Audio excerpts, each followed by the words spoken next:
عيد الليل ظهر Human Rights Watch الليل says Israeli forces have used صوت Gaza and العيد civilians at risk. It says it's been verified videos showing the enemy militias being harmed in the Gaza City port and Yesterday he was put out of his Facebook. His rescuer rushes to his mother. But before she can embrace her home, she passes out from shock. I have zero empathy to people that time after time refuse to recognize the right of the Jews staying to their homeland. The many Christians in the Western world made sure the empire has the theology needed. Is that self-defense, we were told. And I continue to ask, how is the killing of 9,000 children self-defense? It's Christmas Day, and I'm sat in my niece's bedroom, which she's kindly given up for me as I visit my family. I don't have my microphone with me, so excuse the sound quality, but you might be able to hear all of the music, my family's excitement, their screams of delight, their little squabbles, my mum complaining that nobody's done the washing up, my sister laughing at the dogs, and I'm thankful because I have all my family here with me. Thank you for tuning in for this Christmas Day episode of Bread and Rosaries. I'm Adam Spears, and this is not going to be a long one. I just wanted to take a few moments of your time to think about Christmas in Palestine this year. And I should give you a warning because this episode will contain descriptions of extreme violence in the context of an ongoing genocide. It's easy to forget that the season of Advent is traditionally a time of lament, where Christians reflect on the brokenness of the world and await the coming of the Messiah. But this year, in the land of Jesus' birth, the celebrations have been cancelled, and Christmas has become a time of lament too. As of writing, the death toll in Gaza is more than 20,000.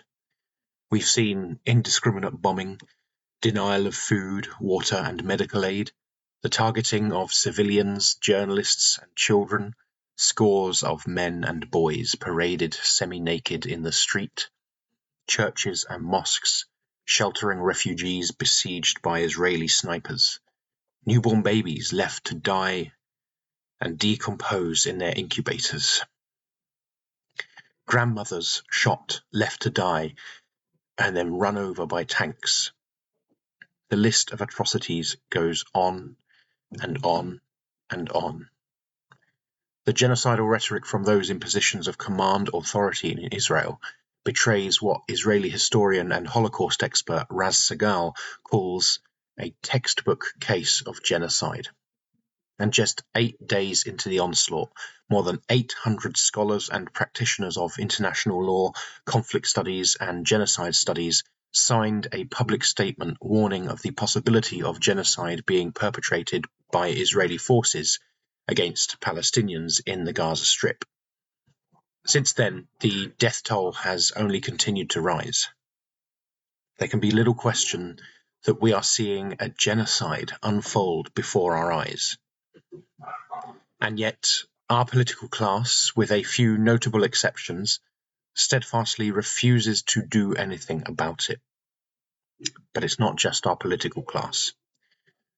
The Christian response in the West has been muted, to say the least. Again, that's not to say there are no Christian voices doing everything they can to stop these horrors unfolding, but it is to say that there are nowhere near enough. Whilst many Muslims and Jews have been notably present at demonstrations and in the Palestinian liberation movement, Christians have been notably absent, and Christian leadership, it has to be said, has been even worse. Zionism began not as a Jewish movement, but as a Christian one, which grew out of 19th century dispensationalist and millenarian theology. The loudest Zionist voices continue to be fundamentalist Christians, but Zionism now takes many forms throughout society, including within mainstream Christian traditions. And this accounts for a considerable part of why the Christian response to the genocide in Gaza has been so disappointing. On some level, Of course it has, because many Christians are simply on the side of Israel, even if they may have concerns at the scale of the death and destruction being meted out by the IDF.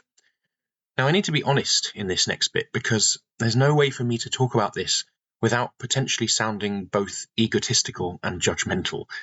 So bear with me, because that's really not what I'm going for here, but I need to say this.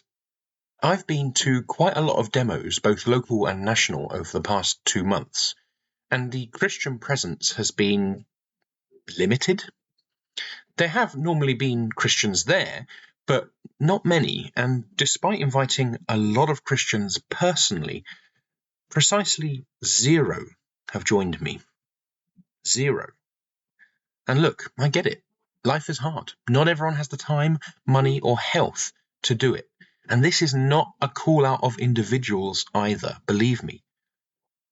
But 0? Is this what the gospel is? Is this the faith I practice? Is this the God I follow?